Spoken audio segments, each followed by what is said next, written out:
বুধবার সকালে আয়কর দপ্তর হানা দেয় রায়গঞ্জের বিধায়ক কৃষ্ণ কল্যাণীর বাড়িতে ও সঙ্গে ব্যবসায়িক প্রতিষ্ঠানে। সঙ্গে দোষর রয়েছে ইডিও। খাতায় কলমে কৃষ্ণবাবু এখনো বিজেপির বিধায়ক, তবে 21-এর ভোটের পর তিনি বিজেপির সঙ্গ ছেড়ে যোগ দিয়েছেন তৃণমূলে। এবং তার সঙ্গে এই মুহূর্তের সবচেয়ে বড় খবর, বিধায়ক কৃষ্ণ কল্যাণীর পরিবারের আইনজীবীদের বাড়িতে প্রবেশ করতে দিল না আয়কর ও ইডি আধিকারিকেরা।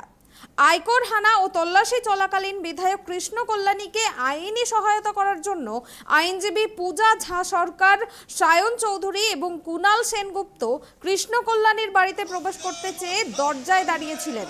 কিন্তু বেশ কিছুক্ষণ অপেক্ষা করার পরেও কেন্দ্রীয় বাহিনীর জওয়ানেরা তাদের বাড়ির ভেতরে প্রবেশ করতে দেয়নি। এ নিয়ে ক্ষোভ প্রকাশ করেছেন রায়গঞ্জের বিধায়ক কৃষ্ণ কল্যাণীর আইনজীবীরা।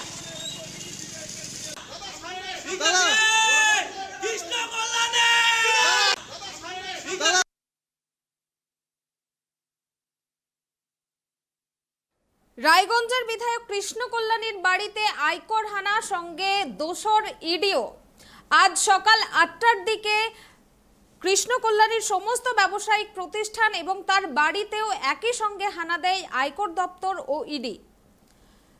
এখনো অবধি তল্লাশি চলছে।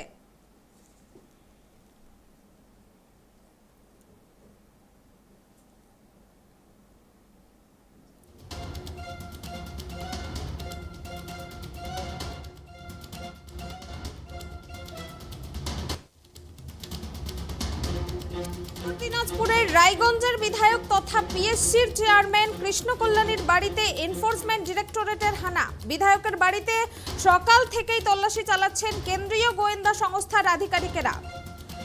প্রায় 8-9 ঘন্টা হতে চলল, এখনো অবধি তল্লাশি চলছে। শুধু বিধায়কের বাড়িতেই নয়, বিধায়কের ব্যবসায়িক প্রতিষ্ঠানেও তল্লাশি চালাচ্ছেন ইডি এবং আয়কর দপ্তরের আধিকারিকেরা।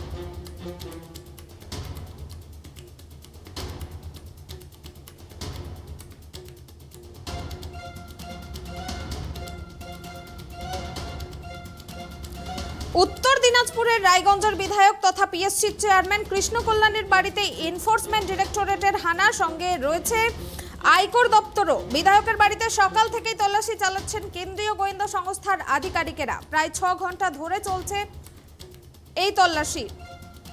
আর এই মুহূর্তে আমরা দেখতে পাচ্ছি কৃষ্ণ কল্যাণীর বাড়ির সামনে তার আইনজীবীরা পৌঁছালে তাদেরকে ভেতরে ঢুকতে দেয়নি কেন্দ্রীয় বাহিনী।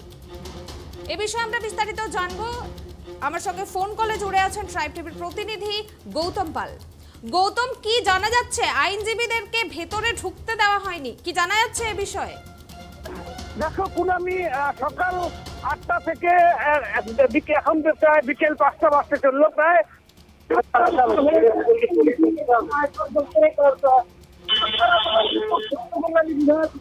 বাড়িতে করা তল্লাশি অভিযান জানা গিয়েছে এবং আমরা দেখতে পেলাম যে কৃষ্ণ কল্যাণী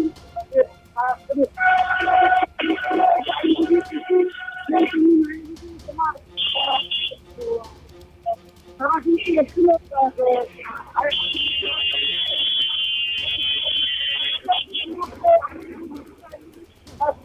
সরকার এবং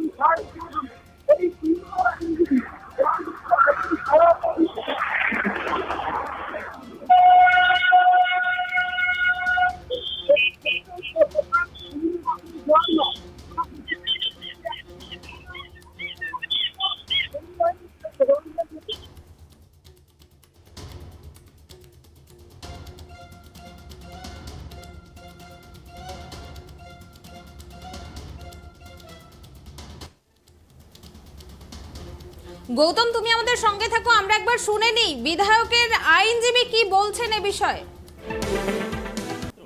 আইনের ছাত্র হিসেবে কারণ হচ্ছে লিগাল অ্যাসিস্ট্যান্স দেওয়ার জন্য। হঠাৎ করে একটা রেড হয়েছে, কি ব্যাপারে কি হয়েছে না হয়েছে না সেটা বলবো না, জানলেও বলবো না, ঠিক আছে? কারণ ওটা প্রিভিলেজ কমিউনিকেশন। যদি আমরা পাই, পারমিশন পাই, তাহলে যাবো, আর পারমিশন না পেলে যাবো না, ঠিক আছে? আপনাদেরকে কি ভেতরে ঢোকার অনুমতি এখনো পর্যন্ত আসে নাই।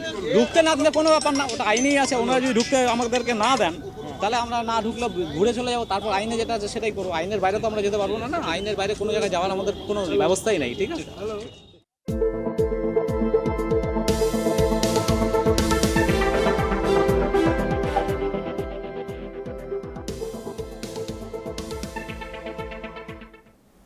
আমরা শুনলাম বিধায়ক কৃষ্ণ কল্যাণীর আইনজীবী বললেন যে তারা কিন্তু আইনের বাইরে নয়, তাদেরকে যদি ঢুকতে না দেওয়া হয় তবে তার পরবর্তী পদক্ষেপ তারা পরেই নেবেন। আমরা এই মুহূর্তে আরো কথা বলে নেব আমাদের প্রতিনিধি গৌতমের সঙ্গে।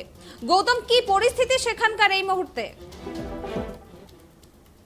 যে পরিস্থিতি সেখানে সেটা হচ্ছে যে কৃষ্ণ কল্যাণী একজন জনপ্রিয় বিধায়ক, তুমি জানো, রায়গঞ্জের, এবং তার যারা অনুগামী রয়েছেন, দলীয় সমর্থক বলো বা অগণিত জনগণ যারা কৃষ্ণ কল্যাণীর দ্বারা উপকৃত হয়েছেন, তাকে ভালোবাসেন, শ্রদ্ধা করেন, তারা কিন্তু তার বাড়ির সামনে তারা কিন্তু বাড়ির সামনে যে রাস্তা ধারে তারা জড়ো হয়েছেন এবং তারা উদ্গ্রীব হয়ে অপেক্ষায় রয়েছেন কখন কৃষ্ণ কল্যাণী এই আয়কর আর ইডির থেকে মুক্ত হয়ে তাদের সাথে দেখা করবেন। এবং এটা তোমাকে কোনোই বলি, সকাল 9টা থেকে কিন্তু এই মানুষজন তারা জড়ো হয়ে রয়েছেন দেখার জন্য কৃষ্ণ কল্যাণীকে, এবং তারা কিন্তু বলছেন যে যতক্ষণ না পর্যন্ত তিনি আয়কর ইডি থেকে মুক্ত হবেন ততক্ষণ পর্যন্ত তারা কিন্তু যাবেন না। কুনামি, আর বিধায়কের বাড়ির সামনে এখন কি পরিস্থিতি? সাধারণ মানুষ কি সেখানে এখনো জড়ো হয়েছেন? সাধারণ মানুষ এখনো জড়ো হয়ে রয়েছেন, তারা উদ্গ্রীব হয়ে আছেন কখন বিধায়ক কৃষ্ণ কল্যাণী বের হবেন।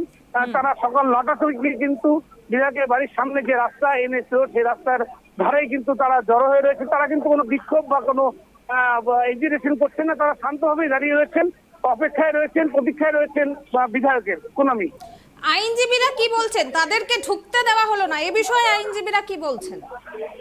আমরা কথা বলেছিলাম বিধায়কের আইনজীবী কুণাল সেনগুপ্তের সাথে। তিনি যেটা বললেন যে যেহেতু সম্পূর্ণ বাড়িতে আয়কররা তারা কি তল্লাশি অভিযানে দখলে নিয়েছেন, সেই জন্য আয়কর দপ্তরের বা ইডির আধিকারিকদের অনুমতি না মেলায় তারা ভিতরে ঢুকতে পারলেন না। অতএব বিধায়ককে এই মুহূর্তে যে আইনি সহায়তা দেওয়া সেটা তাদের পক্ষে সম্ভব হচ্ছে না। ধন্যবাদ গৌতম। আপনাদেরকে জানিয়ে রাখি, রায়গঞ্জের বিধায়ক তথা পিএসসির চেয়ারম্যান কৃষ্ণ কল্যাণীর বাড়িতে এনফোর্সমেন্ট ডিরেক্টরেটের হানা। বিধায়কের বাড়িতে সকাল থেকেই চলছে তল্লাশি, প্রায় 8 ঘন্টা হতে চলল। শুধু বিধায়কের বাড়িতেই নয়, বিধায়কের ব্যবসায়িক প্রতিষ্ঠানেও কিন্তু সকাল থেকেই তল্লাশি চালাচ্ছে আয়কর দপ্তর, সঙ্গে ইডি আধিকারিকেরাও।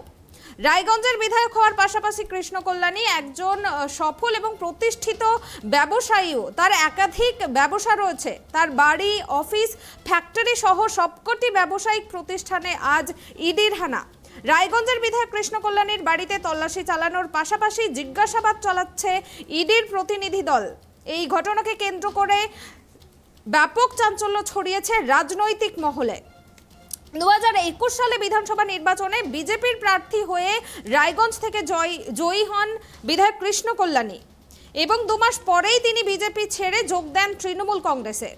রাজ্য বিধানসভার পিএসসির চেয়ারম্যান হন তিনি। এরপরেই নানা সময়ে রাজ্য বিধানসভার বিরোধী দলনেতা শুভেন্দু অধিকারীর সঙ্গে ইডি ও সিবিআই হানার হুমকির মুখে পড়তে হয় রায়গঞ্জের বিধায়ক কৃষ্ণ কল্যাণীকে।